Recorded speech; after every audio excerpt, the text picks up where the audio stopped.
cool how well those two pieces actually fit together? They're from a continent apart, and yet they work. Each of them could be considered monophonic melodies. Admittedly, the snake charmer does have the accompaniment of the drone. And let's face it, the Palestinian shepherd piper had kind of a bell accompaniment with his goats, also a ba or two in there. But let's just argue for a moment that they are two monophonic, unaccompanied melodies. Put them together, voila, polyphonic music. Well, you could really say biphonic. Two phonic meaning sound, right? Mono is one. And we had homo, which in this case was blended, and that's the melody with accompaniment. And you could argue this is more of an art than a science. In both cases, you could say, well, maybe homophonic melody and accompaniment. But a lot of times with really simple accompaniment, where if the melodies can exist without the accompaniment, if they were really conceived as just single lines, we will say monophonic. But at any rate, if you put two of them together, or more, polyphonic. And that can be true whether the melodies are different melodies, just the same melody at a distance from one another. And as it turned out, those two melodies actually blended together reasonably well because they really share a lot of pitches. Check it out. You may recall that the snake charmer's pitches were roughly this. And here we have the pitches of our Palestinian shepherd piper. So notice we had in common A, B, C sharp, D. They evoke two different sound worlds, however, in terms of scales. You may recall that we characterized the snake charmer as being in an A mixolydian. By taking these two up to here, we got this. Do, re, mi, fa, sol, te, do. Now with our gentleman from the Middle East, rather than South Asia, he was really working here.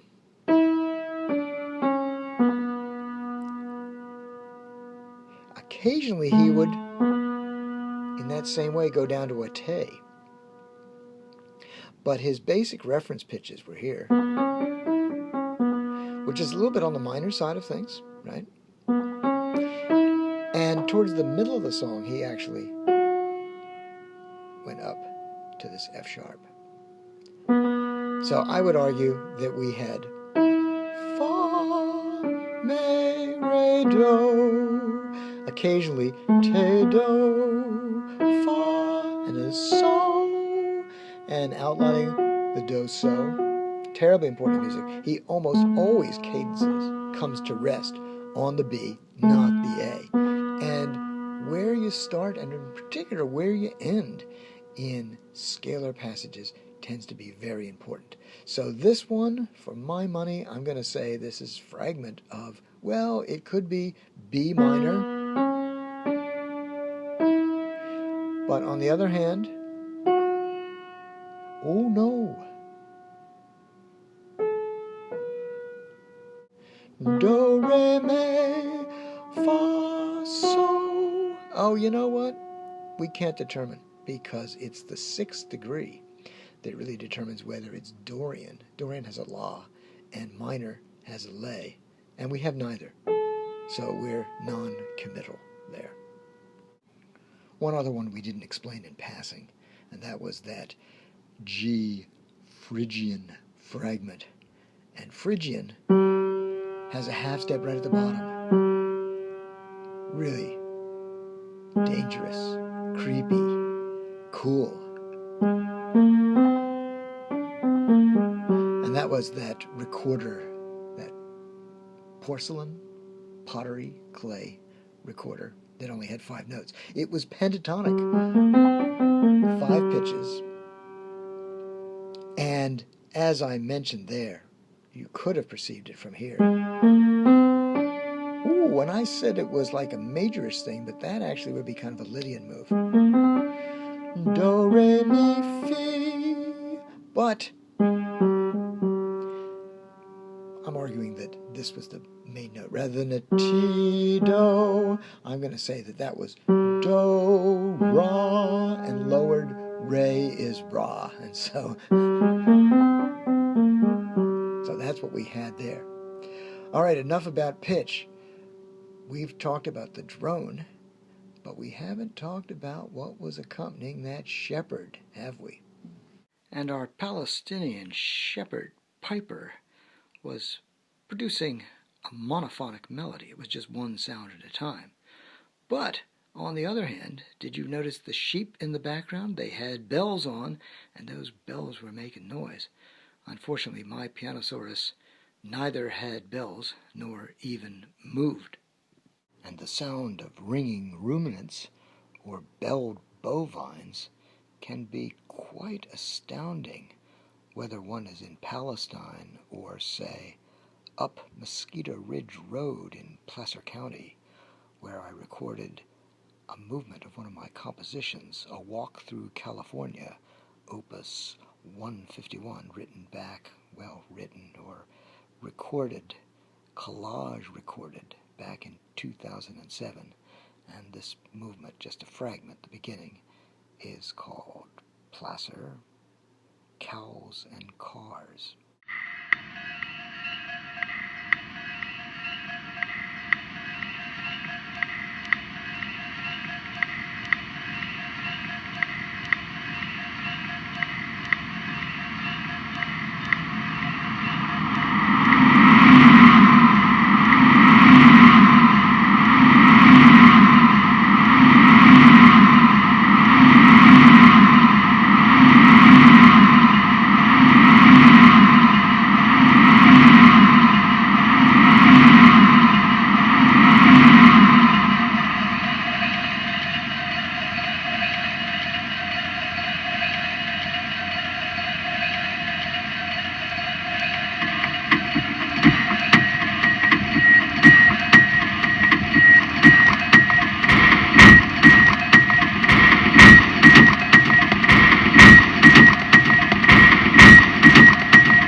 Here's the Pianosaurus again. Uh-oh, what happened to the bells? Were they swallowed? Let's see. Seems so. Oh, actually, in reality, this is a bell keyboard.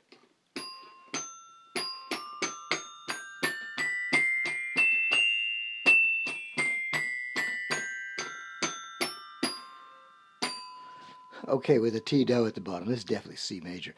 And in reality, of course, the bells are within. They are tuned bells. This is a close analog to a toy celesta, which is the bell keyboard in an orchestra. But let's talk about more bona fide bells. Bells are part of that family of percussive instruments known as solid body percussion. Percussion to be hit, to be struck, and the solid body are just simply resonating, well, solid bodies. There are a couple in there, but let's go over yonder. Ah, here are those bells. They must have dropped from somewhere. And bells have a fairly ancient lineage, although not nearly as much as, say, those flutes. You recall we saw a 7,000-year-old Chinese flute. Turns out flutes go back even farther in the archaeological record, back to 41,000 BC, or before Common Era BCE, found in Slovenia. Unbelievable, a cave bear flute. And in terms of some other old instruments, oboes, going back fairly far, but not that far. Oboes at least back to 1200 BC in Armenia. Clarinets farther back, 2700 BC in Egypt. Trumpet-type lip buzz instruments, boy, they do go back to original animal horns. So the dawn of human consciousness, no doubt, back in Africa. But the bells, fairly recent, not prehistoric, but ancient. Let's take a close-up. Certainly an age of metallurgy, say back 3000 BC, BCE, ancient China. And let's check them out. Ooh, yeah, the little ringers and the little clappers, and various pitches to these bells. Nice. Oh, the clapper's gone. It's a shell game. This one too. Well, be careful what you acquire. Oh, and there seems to be another idiophone hiding here. It's a gong. The gong, not nearly as antique, but also Chinese. The evidence dates back to about 206 BC and the Han Dynasty. And this one, of course, just a toy, so it's not going to make much sound. And we won't exercise the same kind of abuse on the cow alarm clock, will we? It used to play the Toreador song. So far, all these idiophones, these examples of solid body percussion instruments, have been made of metal. They can also be made of wood, but before we leave the metal, let us acknowledge the metal can produce sounds that are pitched or unpitched. In the case of cymbals and gongs, pretty much unpitched, but in the case of those bells we heard, you heard discrete pitches. Certainly the Pianosaurus, which is a toy celesta, we had pitch. And we also have such on the Mabira. And you could hit this as a solid body wooden percussion instrument, but basically there's no question that this is an instrument of metal prongs. And we saw one, let's turn it around. We saw one in the African Queen, did we not?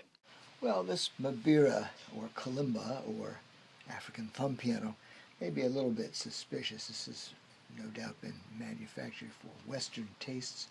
Turns out this is not a pentatonic scale that is outlined, but a classic G major scale. Here's the G, and you can get the entire scale by playing alternatively with your thumbs. So here we go.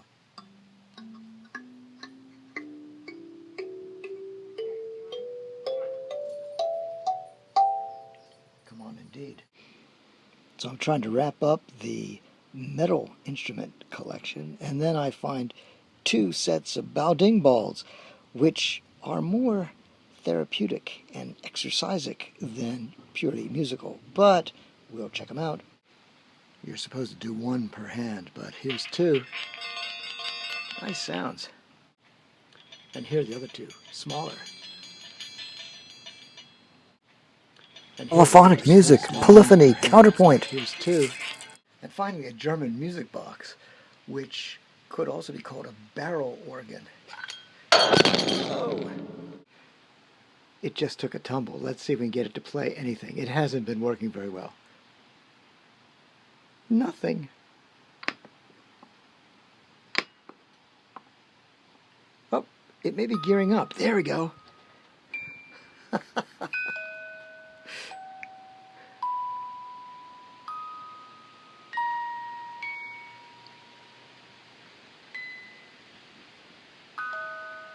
It's clearly heard better days.